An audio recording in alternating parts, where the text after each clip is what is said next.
So the reality of Trump's sweeping federal cuts, they make big headlines, but they can get lost like numbers on a page. Not every American is a federal worker or even knows one in some cases. But the impact of it is being felt in cities and states across this country. They're hitting healthcare services in Nashville, Tennessee, university grants in Albuquerque, New Mexico, and VA nurses in Durham, North Carolina. So I sat down with the mayors of these three American cities to get to the bottom of exactly how these cuts are impacting their towns and how they're fighting back. Watch this. Bring in Nashville Mayor Freddie O'Connell, Albuquerque Mayor Tim Keller, and Durham Mayor Leonardo Williams. Mayor Williams, I want to start with you first because Durham, North Carolina, you got the NIH, you got the EPA, you have Duke, you have UNC. When people think about federal job cuts, they often think the D.C. area, and that is not the case. Talk to us about how these cuts are impacting your city. Yeah, thanks for having me, Stephanie. You know, between Duke University and Carolina, UNC, there's about $3 billion of federal health science research work being done. But we're home to not only the EPA and NIH, also FHI, RTI, and so many more, you name it.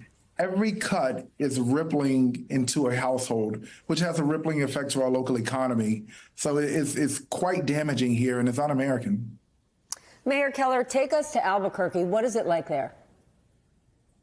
You know, for us, the cuts come across the board. There's actually over $200 million at stake, and that includes essentially 50 officers, the technology that is used for testing rape kits, a lot of things that have to do with our crime lab. Also about 900 children who receive early childhood care each and every day in our city.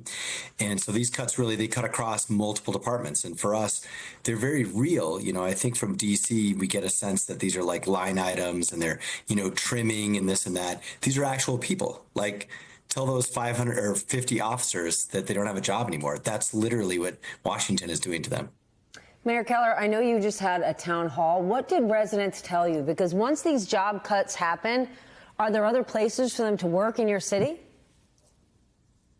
You know, ironically, most of our economy, the biggest part of our economy is actually federally funded, which has to do with our scientific laboratories and things of that nature.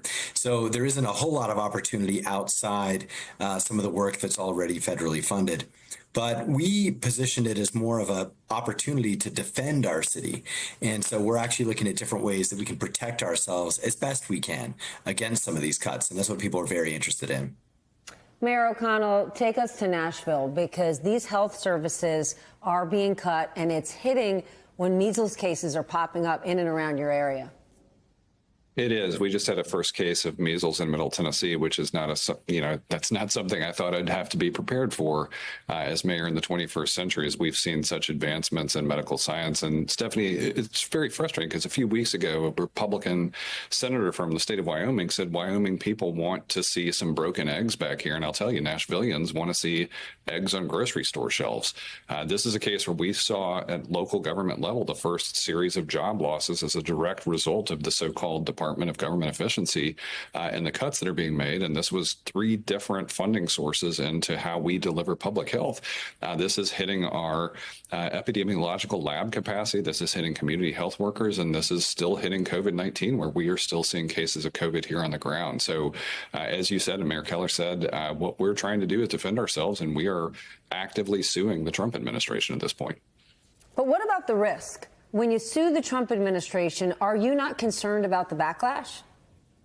So our legal director here in Nashville, Tennessee, put it pretty simply the other day when he said it's hard to imagine it getting much worse at this point. We are seeing job losses. We are seeing loss of capacity of cities to do the very basics across multiple domains at this point. We've had unlawful cuts to already authorized, congressionally approved federal spending that is hitting us in health delivery. It is hitting us in public education. And we already know, too, it is hitting us in infrastructure. Mayor Williams, even if you sue and win, how economically paralyzing is this for your city? You've got all these people, at the very least, if they're not completely out of work, they're in a holding pattern. Right. It's really hard to govern on instability, and that's what's being caused here. I was in Washington not long ago, and we were in a room with about 20% of the world's GDP. And what I learned was CEOs across this globe and across America are on the same page with mayors. We don't govern well, and we can't operate well in instability. And here I am at the forefront. My families here in my community have to come and look me in the eyes, and I look them in the eyes, and they're asking for answers, and it's really hard to give them hope. But I am fighting on their behalf. It is a delicate balance between, repercussions and, we're going to have the reputation to stand up and fight. But we know it's going to be backlash, but it's already bad. So what's there to be afraid of? Mayor Keller, what does pushing back look like in Albuquerque? Because the pushback you could face from the administration, the backlash, could be brutal. Certainly, and I think the balance that we're all trying to articulate is, look, we're gonna litigate, that's for sure, and so we're gonna use the third branch of government as best that we can. But we're also in Albuquerque gonna legislate, and so we're trying to protect as much as we can through actual ordinance, right, through city law.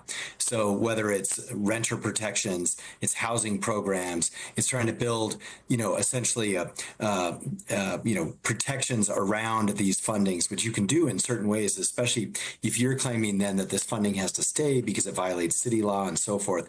So now we're looking at all sorts of legislation and executive action to push back. Ironically, we're using the same tools that he's using against us. But luckily in America, we have different layers of government. And so the cities are standing up for themselves.